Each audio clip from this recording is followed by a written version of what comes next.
Standards encyclopedia पर। आज हम बात करेंगे क्लास 6 की पॉलिटी की। इसको हम एक ही वीडियो में ख़त्म करेंगे, पूरे चैप्टर्स का रिवीजन एक समरी फॉर्मेट में, जो कि बहुत जल्दी, मुझे तो लगता है 10-20 मिनट में ये ख़त्म हो जाएगी पूरी पॉलिटी क्लास 6 की। और इस वीडियो के अंदर जितनी भी टॉपिक्स होंगे वो सारे कवर होंगे जितने आप बुक से पढ़ सकते हैं, इम्पोर्टेंट। और यहाँ तक कि जो केस स्टडीज दी जाती हैं एनसीईआरटी में, वो भी इसमें हम कवर कर लेंगे। तो सबसे पहले जो केस स्टडी से ही था कि अब भैया ये सब्जेक्ट क्या चीज़ है। एक ही लड़की होती है जो पूछती है पहले चैप्टर में, तो उसमें वो होती है कि सब्जेक्ट क्या होता है। मतलब इतने गरीब लोग हैं कि उन्हें ये भी नहीं पता कि सब्जेक्ट क्या होते हैं। Illiterate people. और ये इलिटरेसी किसकी है? अपनी सोसाइटी की। अपनी सोसाइटी में ये एग्जिस्ट करती है। हम सबको तो स्कूल मिल जाते हैं, private school, government school, but कुछ ऐसे भी वर्ग होता है, ऐसी भी सोसाइटीज होती हैं, ऐसा पार्ट होता है जहाँ पर उन्हें प्रॉपर स्कूलिंग भी नहीं होती, उन्हें एक प्रॉपर स्कूलिंग भी नहीं होती है ना प्राइमरी की। तो उनके लिए एक वो आगे बोलते हैं कि the English word sounds strange on his टंग। जो इंग्लिश का वर्ड था वो भी बहुत स्ट्रेंज लगता था। It sounds like its other meaning in English to be ruled, यहाँ पे रूल्ड होगा, रूल्ड बाई समवन एल्स। ये एक लड़का है, वो कहता है कि इंग्लिश मेरे लिए ऐसी फील होती है कि ये दूसरे की लैंग्वेज है और जो हम पे रूल कर रही है।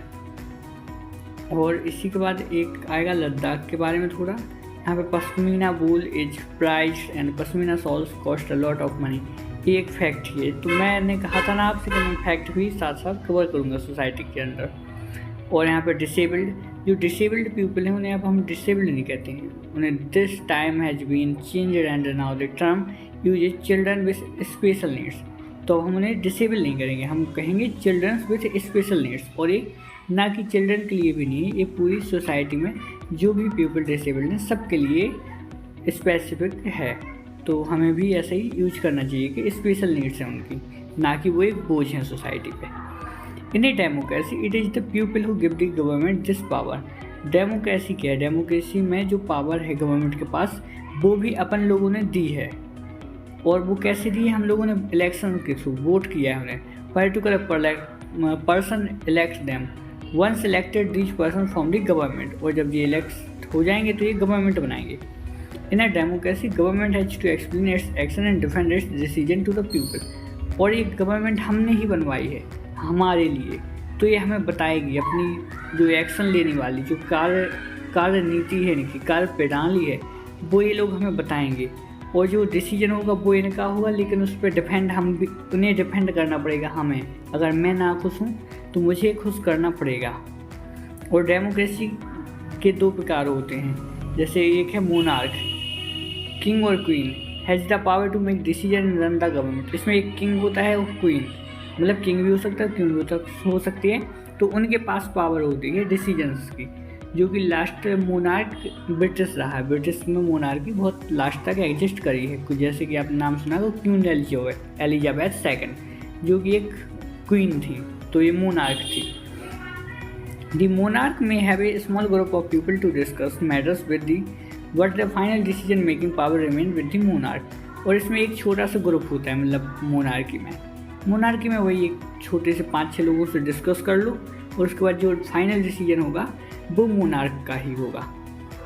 और democratic government in our times are usually referred to the representative democracy. जो डेमोक्रेटिक गवर्नमेंट्स होती हैं, जो अभी हैं डेमोक्रेसी, वो क्या है? Representative democracy. मतलब उसमें हर एक लोग का प्रतिनिधित्व है। जैसे कि अपनी सरकार में हम अगर वोट डालने जाते हैं तो उसमें हमारा भी प्रतिनिधित्व होगा। एक यहाँ पर टर्म आया सफरेज, और सफरेज मीन्स होता है राइट टू वोट, वोट डालने का राइट है, उसे सफरेज कहते हैं। और अमेरिका के बारे में बात करते हैं तो यहाँ पे American women's right to vote का मिला था, 1920 में मिल पाया था। और जबकि यूके को सेम टाइम्स पे, जो जैसे कि आदमी वोट करते हैं, मतलब उसी प्रकार से, उसी विधि पे, उसी पैमाने पे वुमेन्स ने 1928 में पार्टिसिपेट करना प्रारंभ किया। Writing in the journal young India in 1931, Gandhi ji ने एक यंग इंडिया में कहा था, 1931 में लिखा था। क्या लिखा था? आई can't possibly bear the idea that a man who has got wealth should have the vote, but the man who has got character but no wealth or literacy should have no vote, or that a man who works honestly by the sweat of his brow day in and day out should have the vote for the crime of being a poor man. तो इसका पूरा सार ये है कि गांधी जी ने कहा था कि वोट देना का अधिकार पहले जो था वो एक वेल्थी पर्सन को और पर्टिकुलर पर्सन्स को जो पर्टिकुलरली गवर्नमेंट में एक अपनी पहचान रखते थे, मतलब गवर्नमेंट के अंडर वर्क करते थे, उन्हीं को वोटिंग राइट थे। तो गांधी जी इस पर कहते हैं कि उन्हें ही क्यों थे, मतलब उनके पास वेल्थ थी तो उससे उन्हें ही वोट होंगे। जो गरीब था, जो जिसका कैरेक्टर था लेकिन वो गरीब रह गया तो उसको कोई वोट नहीं होगा। जो इलिटरेट है उसे कोई वोट देने का अधिकार नहीं है। और उसकी गलती क्या है कि वो उसने ईमानदारी से काम किया, इसलिए उसे वोट डालने नहीं दिया जाएगा। और फिर इसके बाद एपेथाइट का आता है। एपेथाइट देखने को मिलता है एपेथाइट के बारे में, जो कि separation on the basis of race के हिसाब से इसमें सेपरेशन होता है। और इसमें जो सबसे ज़्यादा फाइट की थी वो थी नेल्सन मंडेला जी ने, तो उनका भी थोड़ा यहाँ पे आए थे उनका। If a country's people are alert and interested in how the country is run, अगर कंट्री के पीपल, देश के पीपल जागरूक रहें और उन्हें भी इच्छा हो कि कैसे हमारी कंट्री रन करती है, तो the democratic character of the government of that country will be stronger. और इसी सब की वजह से जो वहाँ पर डेमोक्रेसी होगी वो मजबूत होगी उस देश की, जब हम उसे देखेंगे। अब यहाँ पे पंचायत राज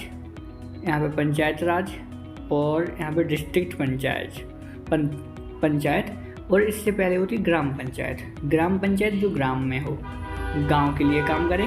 फिर उसके बाद आती है पंचायत राज सिस्टम होती है ब्लॉक लेवल पे, और ये इसको हम जनपद पंचायत भी कहते हैं और पंचायत समिति भी कहते हैं। जब एक ब्लॉक में 1 लाख पीपल हों, तब तक 1 लाख से कम हों तो उसे पंचायत राज सिस्टम के अंदर डालते हैं, और जैसे ही 1 लाख से एक्सीड कर जाएंगी पॉपुलेशन तो उसे डिस्ट्रिक्ट पंचायत में डाल दिया जाएगा और उसी को जिला परिषद कहते हैं। अब यहाँ पे एक और केस स्टडी है एक डॉटर की।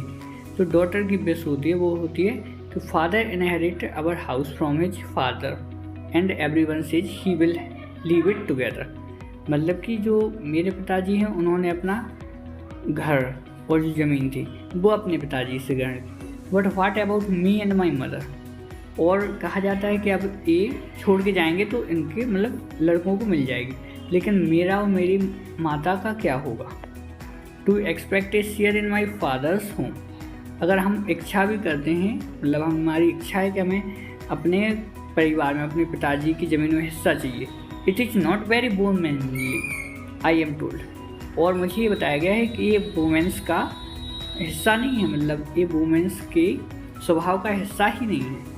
What I really want a place of my own not a dowry of silk and gold. पर मुझे हिस्सा ही चाहिए, मुझे कोई डॉरी मतलब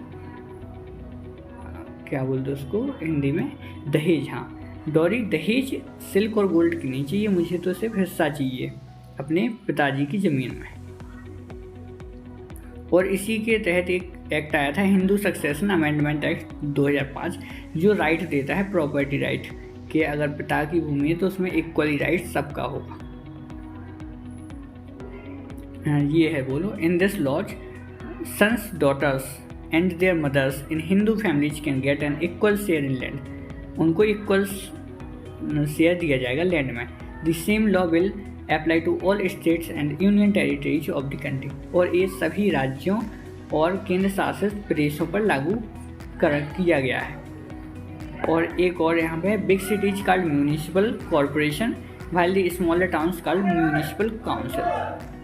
मतलब जो बिग होंगी वो कॉरपोरेशन है, कॉरपोरेट सिटीज होती हैं बिग में, और जो म्यूनिसिपल काउंसिल है वो छोटी होती हैं, स्मॉलर टाउन्स का को कहते हैं म्यूनिसिपल काउंसिल। और इसी के साथ ही क्लास 6 की पॉलिटी हमारी ख़त्म होती।